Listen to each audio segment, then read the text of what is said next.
You don't need 3 hours to learn a skill. You don't need 5 hours to actually learn a skill in a day, all right?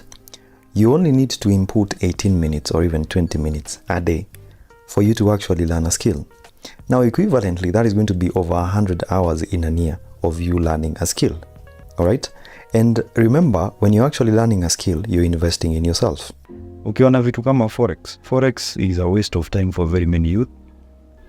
As a parent, you can actually equip your child with a skill, all right? As young as they are, you can help them learn a skill that is going to be beneficial for them. Skills allow you to work. Skills will allow you to actually even get something that is professionally, appealing for you. You see, someone is going to do a 4-year degree, and come out and start working a job that pays 25,000. But you see, when you have a certain skill, like let's say you're skilled in graphic design, you can do a lot of things. You can do logos, you can do posters, you can do even websites. You find that the same person who learned a skill for only 6 months is getting paid close to 100,000 shillings after only investing in knowing something for 6 months. I'm not really against degrees and diplomas, but the idea is to get something else on the side. Most of us don't want to invest in ourselves for our future. Tunataka tu easy ways to make money. And that's why unaona sahi a lot of things that are happening today in Kenya, especially online, ni scams.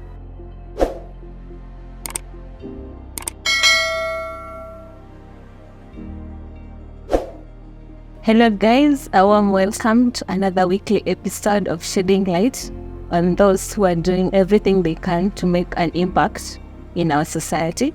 So today we are going to be hosting Elis. He's here to tell us more about the importance of youths having skills in today's modern workspace. So I'm going to let Elis introduce himself and then we can start our interview.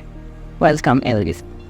My name is Elvis. I'm a content creator as well as a skills lobbyist, and I sensitize the importance of having skills in today's world.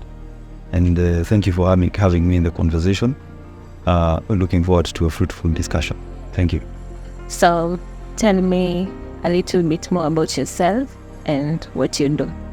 I create content. I create videos for social media, mostly majoring on TikTok.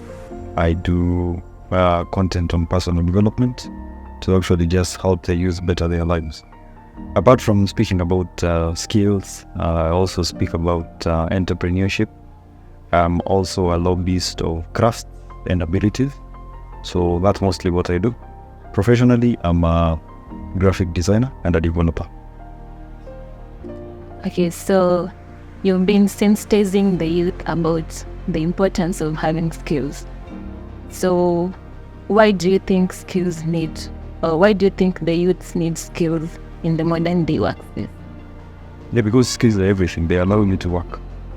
You see, traditionally we are used to getting certificates, degrees, diplomas, masters, PhDs to get jobs, all right? But with skills and crafts, it is easy for you to actually maneuver the workspace. Because with a degree, you can only work in a corporate office. But with a skill, you can work by doing something, all right? It's not working somewhere now, you're doing something. Because if you learn something like graphic design, you can work as a graphic designer. But you see, someone is going to do a business degree, but you hear the person is working as a kanjo somewhere. This person has a business degree. What we lack is specialty. And specialty itself comes from skills. Okay. Yes. So do you think we should move away from the professional certification to skill-based certification? No, I don't think we can actually move away from that, because you see, the institutions are already there. All we need to do is just change a few things about what they do. Ideally, I think universities, colleges, tertiary institutions, all institutions should have programs that are skills-based, that are abilities-based, right? Someone is going to do a business degree, but they're going to leave university or college with no skills. There is no importance of just scrapping off professional certifications.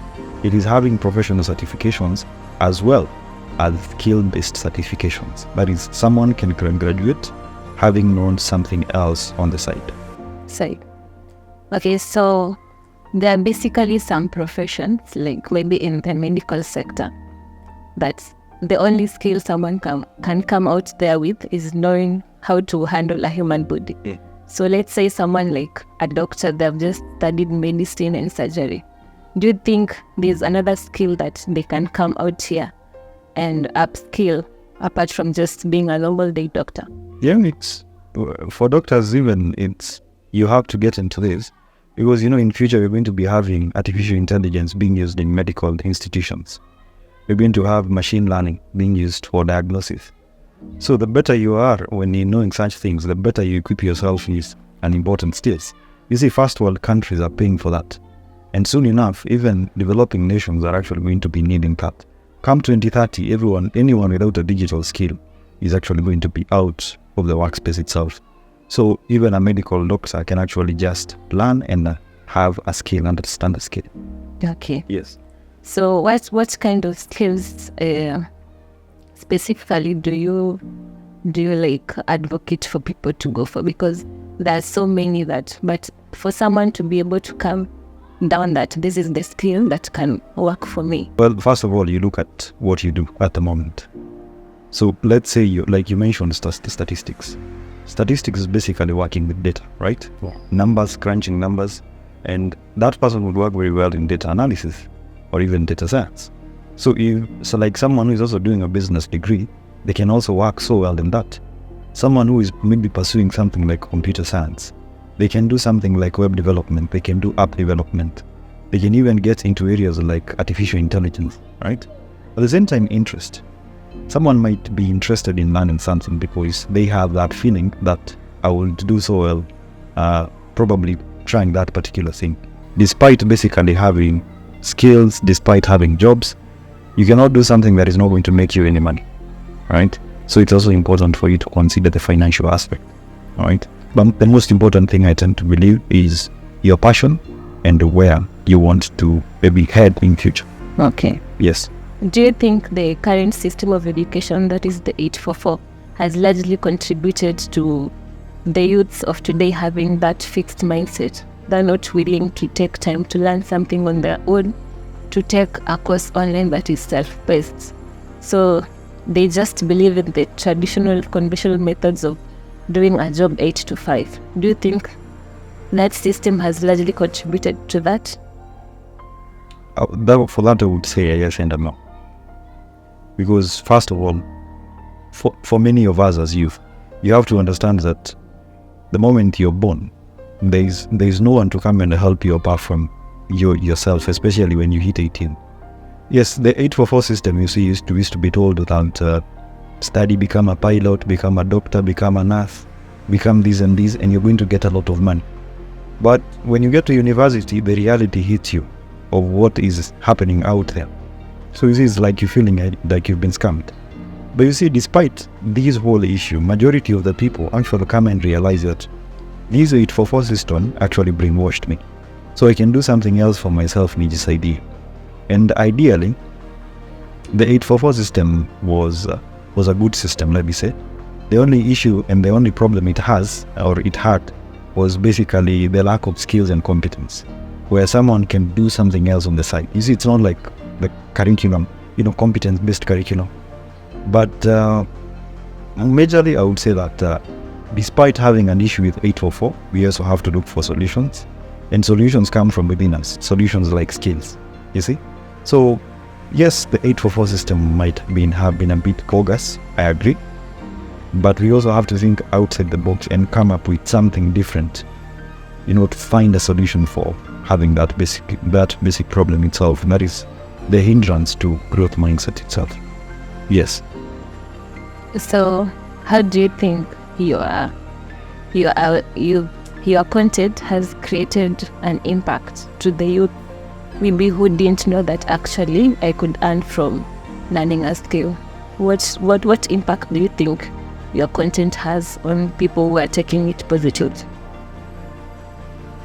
Well, first of all, I think the impact is very heavy. Good thing is now people have started learning skills. People have now understood that YouTube is not only a platform to watch videos of celebrities. You can teach yourself something, and within no time, you can have something else that you're doing. I think I have over 1,000 people as testimony. People who have actually just decided to learn something and it has helped them. Like personally for me, I have over 2,500 students I'm actually coaching when it comes to freelancing, high income skills, web design, graphic design, all these things. And you see, for me, I think my content is actually having an impact, especially when it comes to skills acquisition and skills development. What inspired you to start advocating for people to get skills? And why not degrees, or maybe go abroad for masters, PhD programs? Why skills? I think it's basically the question of what really works and what doesn't work. Skills allow you to work. Skills will allow you to actually even get something that is professionally, appealing for you. You see, someone is going to do a degree, a 4-year degree, and come out and start working a job that pays 25,000. But you see, when you have a certain skill, like let's say you're skilled in graphic design, you can do a lot of things. You can do logos, you can do posters, you can do even websites. You find that the same person who learned a skill for only 6 months is getting paid close to 100,000 shillings after only investing in knowing something for 6 months. I'm not really against degrees and diplomas, but the idea is to get something else on the side. So what really inspired me again was the fact that no one is talking about it in Kenya. Very few people have actually mentioned skills and crafts. So I think I took it to myself that with the audience, I can actually use it to educate people on the importance of skills. Yes. What are some of the questions you get asked by those people who are eager maybe to invest their time in learning something, but they basically don't have a sense of direction? One question is, which skill can I actually learn? Which skill can I actually learn and make money? How can I make money with a skill? Those are the major questions I get. Yes. So for someone, do you think that if I learn a skill in 6 months, I'll be able to make money out of it, or it's something that comes slowly? And like a job, when I get employed, I know by end of the month, there's a salary coming in. But a skill, maybe I need to first be able to master that so that I can sell myself to a client. I tell anyone, when you're learning a skill, stop thinking about the money. Most of us will learn a skill in the hope that after 6 months, you're going to start making money with it. Most of the people who do that, they'll fail. You see, learning a skill is mastering it. When it comes to videography, for you to become a professional videographer, you have to become skilled and know what you're doing. Yeah? So ideally, it's about knowing what you can do and offering value. You see, the moment you know how to do something in the best of your knowledge, people and the results of actually learning that skill, people can actually see it. You see, if I learned how to design a poster so well, such that someone is going to tell me design a poster for me, and I design something that is magnificent, that is value. But the moment you sit down and learn a skill for 6 months in the hope of making a lot of money, it's not going to work for you. Maybe you can give us one success story of a student you mentored, and you've seen how your advice has created an impact in their life. One success story is a guy who actually just started watching me last year, and right now is a data analyst. A data analyst in Kenya is getting probably 350,000 shillings minimum. But the first time I met him, he was actually in attachment. But now he's working as a full-time data analyst, heading to be a data science, but still working a remote job. So you see, that's a good thing. That's one of them. Very many. That's only a brief example. So what's your perspective on skills on the Kenyan youths currently? Okay, most of the youth in Kenya, they don't want to learn skills. Despite me preaching and sensitizing the importance of skills, not very many youth want to learn skills. Wengi wanataka easy ways to make money. And some of the easy ways to make money are scams, where someone is going to tell you that ukinipatia 20,000, unaweza kuwa unalipwa 1,000 per day, 3,000 per day. And then wase wengi wanalipia, then after 2 weeks, scam inaanguka. A lot of people lose money. So ideally, most of us don't want to invest in ourselves for our future. Tunataka tu easy ways to make money. And that's why unaona sahi a lot of things that are happening today in Kenya, especially online, ni scams. Ukiona vitu kama forex is a waste of time for very many youth. Watu wengi wananiulizanga whether forex is a skill. It's not a skill. For me, it's not a skill. It's just a way to just, it's understanding financial markets and trying to maneuver around a strict system that is managed na brokered by these forex brokers in Kenya. A lot of people are losing money on forex trading, but if you're losing money and someone is making a lot of money, biashara itaendelea. That's why unakuta very many forex brokers coming into Kenya. Again, most of us are also not, we don't want to use our time to do beneficial things. Afadhali niamke nitafute job Kenya mzima for like a period of 6 months, 2 years, than sit down and learn something that will be beneficial for me. Like nikaketi chini nijifunze how to develop a mobile application and I become the best at what I do. You create opportunity for yourself. Unapata people are even working remote jobs. Remote jobs, unasikia someone is even getting a starting salary of $6,000. So this guy is getting paid in dollars, working from home, doing what they do because they are best at that, while kuna mtu mwingine anang'ang'ana kila siku apate 90 bob ama 50 bob from a scam. It doesn't work that way. Vitu kama gambling pia, binary, those are the things that are wasting. They're wasting basically a lot of youth in Kenya. So when it comes to skills, actually I think like only 10% of the youth are actually learning skills. Very few. Like personally for me, I have members nafunza, and I can say that ni wachache sana who will actually foresee a skill from start to completion. Okay, so do you think they consider taking those 6 months, 12 months to learn those current skills that are required in the modern day? Considering that we have AI coming in to actually we can see AI, we could use it in so many aspects. So do you think they consider that hard or time wasting, or maybe they just want to an easy way to make money? Or do you think learning a skill is hard? No, it's not hard. The thing is, it's laziness. Laziness is the thing. The moment you have an excuse for everything. Like for me, people, I run an agency ya kutengeneza websites. And we are always being told that AI is going to replace us. But we're getting clients every day. You see, the human effort na human touch will always be needed. These artificial intelligence systems creatiwa na watu bad. So who will manage that? The data, people have to be involved. But you see, when someone is lazy, they're always going to find an excuse for something. This one will not work because of this and this and this. This one will not work because I've tried this and this. That's the thing. So ideally for me, it's a question of laziness and trying to complain each and every single minute. So how do you think parents can help their children to gear towards that journey of acquiring skills for the future? Mostly I would say that make sure that your child probably has access to devices, but not a smartphone really, something like a laptop that is connected to an internet connection. And let's say it's you as a parent who owns that particular laptop. And you can actually first orient your child to creative things that maybe that will make this child to actually think bigger.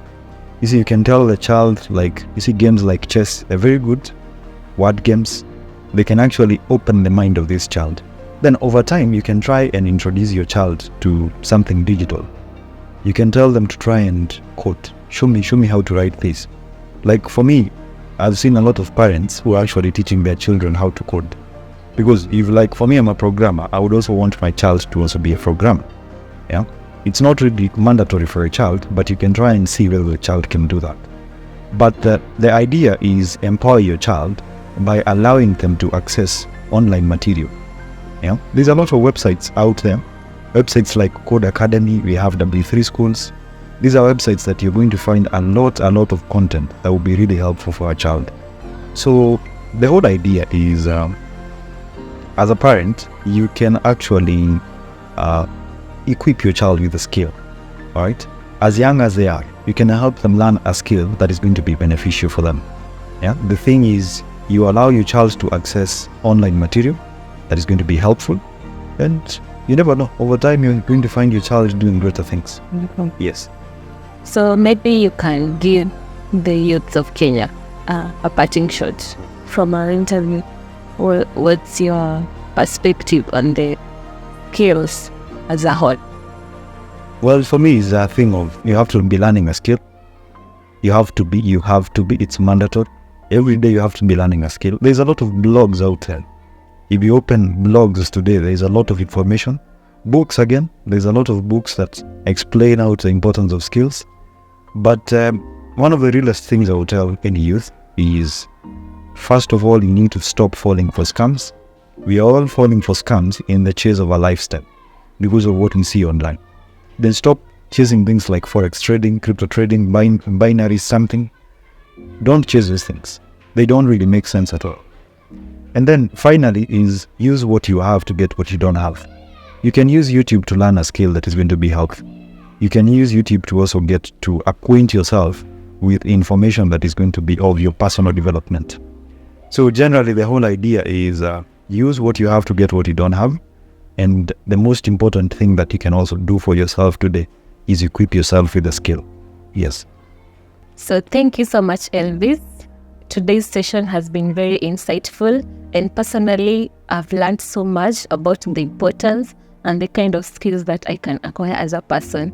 So I hope the video has been insightful to my viewers as well. So if you have really learned something, I kindly ask you to subscribe, like, and share our video so that many of the youths can get to know the kind of skills that we need to acquire and how important it is. Actually, Elvis said it's mandatory. So until the next video, see you guys.